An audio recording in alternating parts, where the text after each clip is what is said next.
Assalamualaikum warahmatullahi wabarakatuh. Saya Budi Novianto. Di video kali ini saya akan menjelaskan bagaimana cara untuk mengembalikan data yang sudah hilang permanen.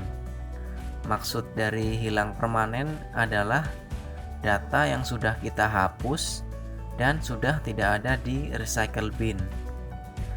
Oke, langsung saja ikuti langkah-langkahnya. Yang pertama, pastikan kalian mendownload aplikasi yaitu yang bernama Rekuva. Di sini saya pilih yang free untuk Rekuvanya karena saya memakainya cuma sebentar. Kita download. Kemudian kalau sudah selesai download, kita buka filenya. Kita install. Klik kanan pada Rekuva. Kemudian untuk menginstalnya kita pilih Run as Administrator.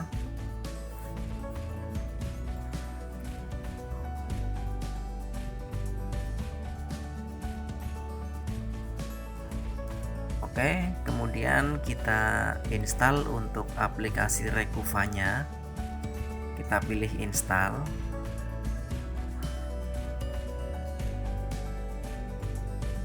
Oke, untuk Rekuvanya sudah berhasil diinstal. Kemudian kita keluar dulu.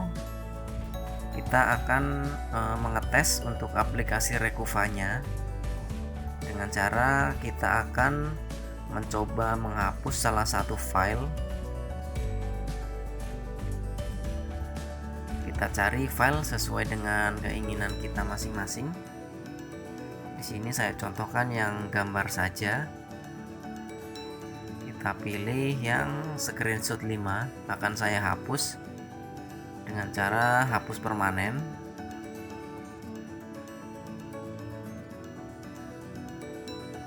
Oke, untuk file sudah terhapus permanen. Kemudian kita jalankan aplikasi Rekuvanya.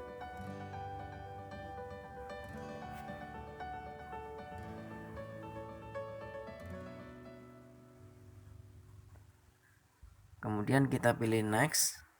Di sini adalah jenis file yang akan kita kembalikan. Di sini saya pilih gambar.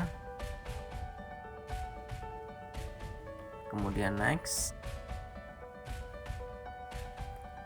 Kemudian di sini untuk lokasi file yang telah terhapus kita sesuaikan. Di sini karena kita tadi menghapus di picture, kita cari dulu picture. Kemudian screenshot, kemudian OK, kemudian kita pilih next, kemudian start. Untuk proses scanning sedang berlangsung, kita tunggu sampai prosesnya selesai.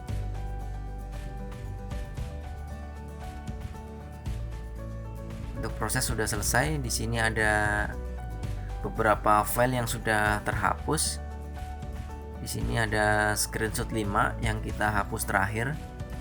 Untuk mengembalikannya pastikan kita checklist untuk gambarnya, kemudian pulihkan, kemudian pilih lokasi yang akan kita jadikan recovery, kemudian kita OK. Untuk proses recovery sudah selesai. Yang perlu jadi catatan di sini adalah untuk proses recovery tidak semuanya berhasil, kadang ada juga yang gagal. Kemudian kita cek dulu untuk hasil recovery-nya. Kita buka di file yang tersimpan. Oke, di sini untuk screenshot 5 sudah berhasil di recovery.